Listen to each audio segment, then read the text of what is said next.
Hi friends, মাই happy প্লেসে তোমাদেরকে স্বাগত। তোমরা সবাই কেমন আছো? আশা করি খুব ভালো আছো। আমিও খুব ভালো আছি। তো আজকে আমি তোমাদের সাথে কুচো চিংড়ি বাটা শেয়ার করবো। তার জন্য আমার লাগছে কুচো চিংড়ি, রসুন কুচি, লঙ্কা, শুকনো লঙ্কা, কালো জিরে আর নুন, হলুদ আর তেল।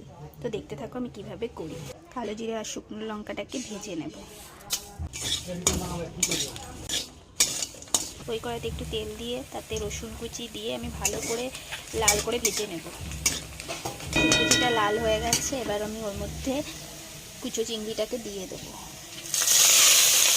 আমি একটু নুন দিয়ে দেবো, এবার একটু হলুদ দিয়ে দেবো। চিংড়ি মাছটাকে খুব সুন্দর মুচমুচে করে ভেজে নিতে হবে। মাছটা প্রায় ভাজা হয়ে এসছে, এটাকে আবার আমি নামিয়ে নেব। চিংড়ি মাছটাকে বাটায় বেটে নিচ্ছি। আমাদের চিংড়ি মাছটা বাটা হয়ে গেছে। এটা গরম ভাত দিয়ে খেতে খুব সুন্দর লাগবে।